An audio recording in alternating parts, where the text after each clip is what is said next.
Nevolje s Mili. Petar i njegova verna Mili bili su najbolji drugari na svetu. Jednom, dok su se igrali, u sobu su ušli mama i tata. Ponosno su objavili da će Petar dobiti brata. Petar je rekao, bravo, a Mili je uzviknula, divota. Radovali su se što će dobiti novog druga. Ali, pa si beba, to ne može u istom stanu, rekla je mama. Ja ne mogu da živim bez Mili, uplašio se Petar. Ni ja bez Petra, zadrhtala je Mili. Mili može da bude na selu jedno 4-5 godina, rekao je tata. Ne volim selo, pobunila se Mili. A Petar je računao 4-5 godina, koliko je to?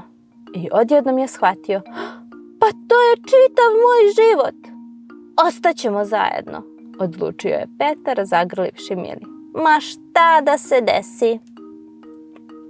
Najpre je sakrio Mili pod ćebe. Viri mi rep, bunila se ona, a to ćebe grebe. Onda je smestio Mili u ormar. Sad sigurno ne smeta, likovao je Petar.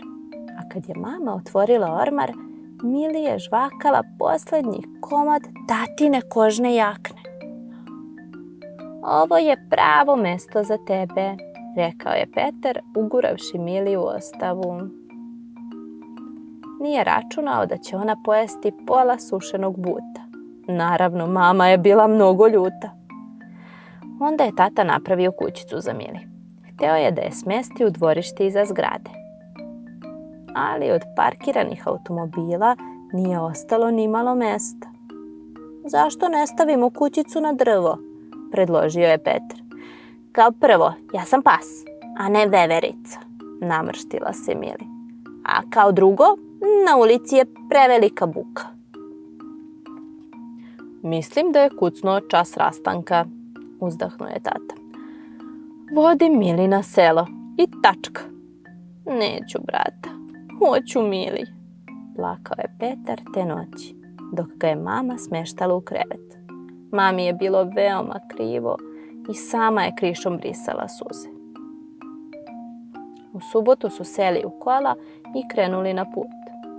Svi su ćutali, čak i Mili, koja je uvek veselo lajala na prolaznike. Kada su izašli iz grada, tata je skrenuo sa puta i parkirao se u dvorištu jedne kućice. Ko li to živi u ovoj kući? Tužno se pitala Mili.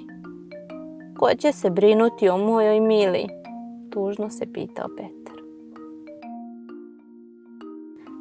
Petre, Mili, molim za pažnju, iznenada se oglasio tata. Ako želite, menjat ćemo naš stan za ovu kućicu. Kuća je pomalo tesna, nasmešila se mama, ali dvorište je ogromno. Petar i Mili su stajali u neverici, kao skamenjeni. A onda su shvatili, živeće zajedno ovde na kraju grada. Najzad su svi mogli da se raduju što će Petar dobiti brata.